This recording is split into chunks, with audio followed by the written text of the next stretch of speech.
Hello. हाँ जी, राम राम जी, शाम की नमस्कार। नमस्कार भारत। और मैं भारत की बेटी, आपकी बेटी, किसान की बेटी, और आपको अपना गांव दिखाते हैं।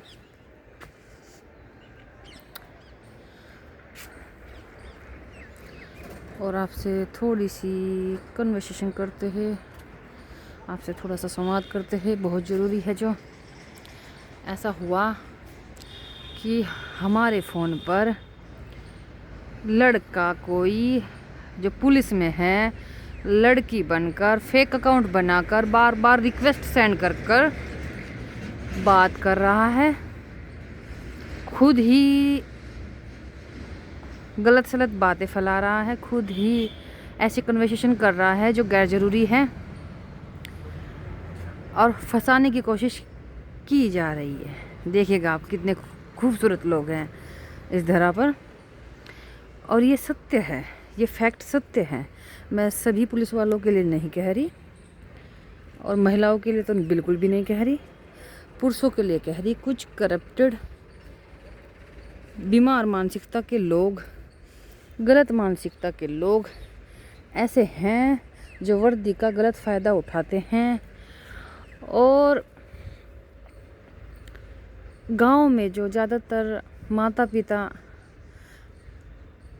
जानते भी नहीं, उनकी बेटियों को माता पिता को डराया धमकाया जाता है। हम तुम्हें फंसा देंगे, कोर्ट कचहरी में ले जाकर हम झूठे गवाह बना देंगे, हम कि पैसे दे लेके, क्योंकि किसान आदमी पे तो इतने पैसे हैं नहीं कि खिला विला के चीज़ें सॉर्ट आउट हो जाए या हल हो जाए उनकी।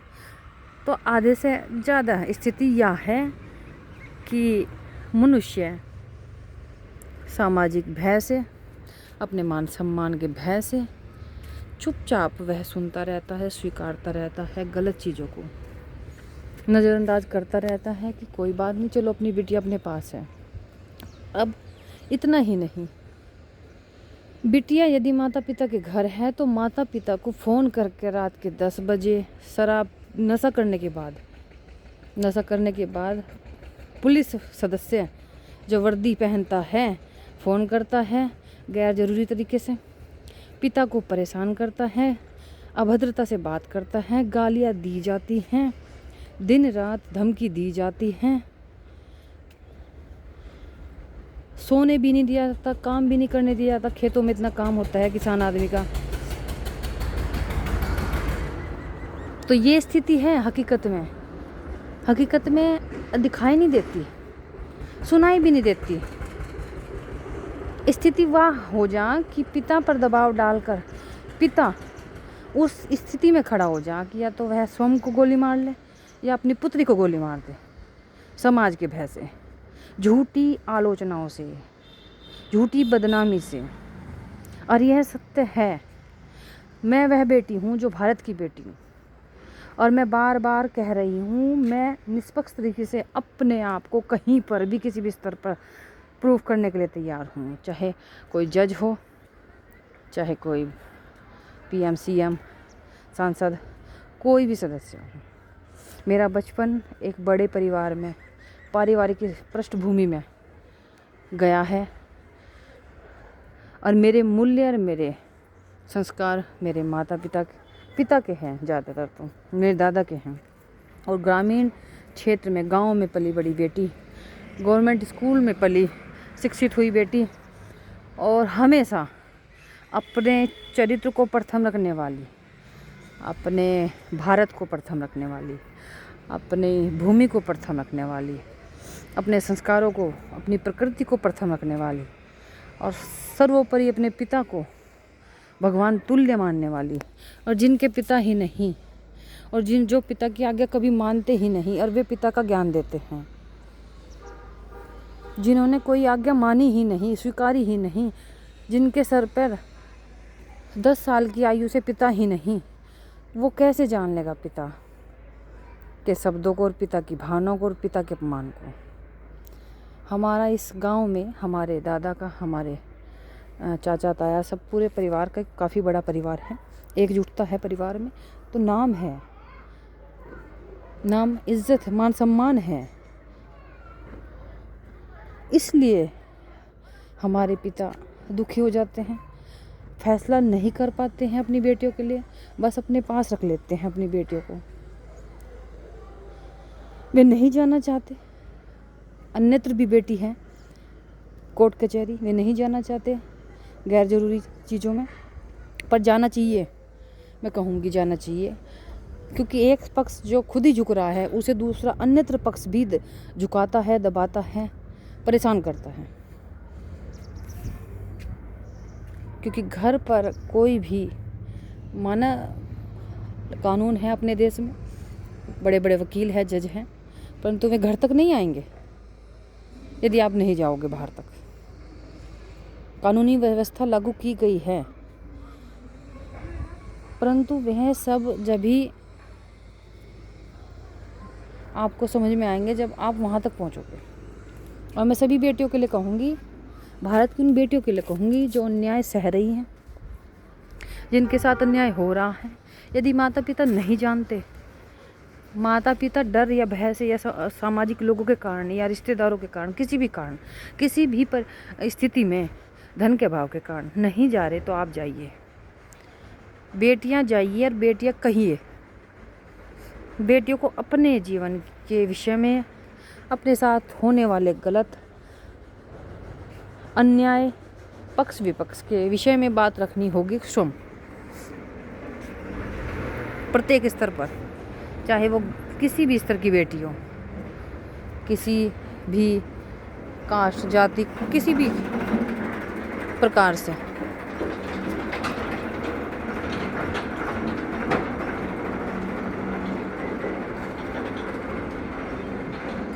तो बेटियों को स्वयं अपने अधिकारों के लिए, अपनी सुरक्षा के लिए, अपनी शिक्षा के लिए, अपनी स्वतंत्रता के लिए अपने लिए खड़ा होना होगा। और मैं भी ये चाहती हूँ कि मुझे भी कोई मेरे विषय में, मेरी बातों को कोई अधिकारी, कोई महिला अधिकारी सुने, मैं उनसे मुलाकात कर पाऊँ, मुझे आज्ञा दी जाए, मिलने का मौका दिया जाए। बहुत ज़्यादा समय निकल चुका है, मेरे पिता का स्वास्थ्य ठीक नहीं रहता, हम दबाव में हैं। मैं जैसे कह चुकी कि या तो मेरे पिता स्वयं को मारना चाहते हैं या मुझे मारना चाहते हैं, जिससे समस्या निबट जाए, पर समस्या ऐसे नहीं निबटती, ऐसे अपनी समस्याओं से भागना है।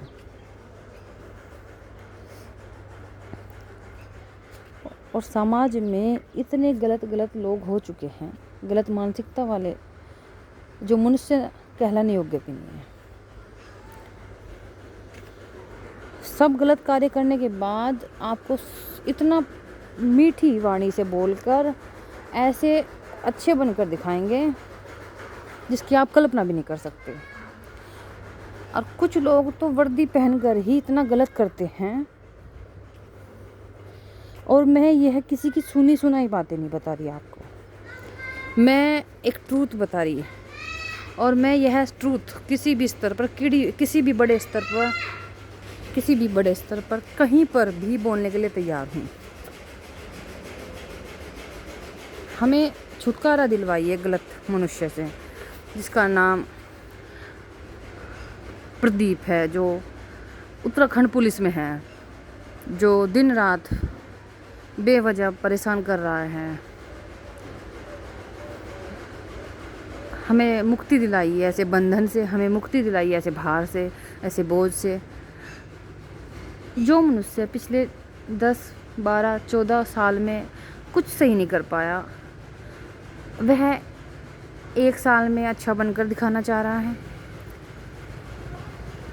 वह 1 साल, 2 साल, 4 साल में अब जब बिल्कुल बदल गया है, वह इतना ढोंग, इतना मतलबीपन कि अब 1 साल में किसी भी गधे को गुरु बनाने का प्रयास किया जा रहा है, जिसे कल तक पूछा नहीं गया, कहा नहीं गया, समझा नहीं गया, समझाया नहीं गया, सुना नहीं गया, कुछ दिया नहीं गया, उसकी संतान पे भी उसका अधिकार नहीं रहा। जैसे मैंने पहले भी कहा था कि अपनी माँ तो आपको 50 की आयु में भी माँ दिख रही है, और छोटे छोटे बच्चों की माँ नहीं है। देखिएगा, छोटे छोटे जो 4-5 साल के बच्चे हैं उनसे उनकी माँ को दूर किया जा रहा है। गंभीरता से समझिए इस विषय को। और उलझाया भी जा रहा है दिन रात, इस विषय को उलझाया भी जा रहा है दिन रात।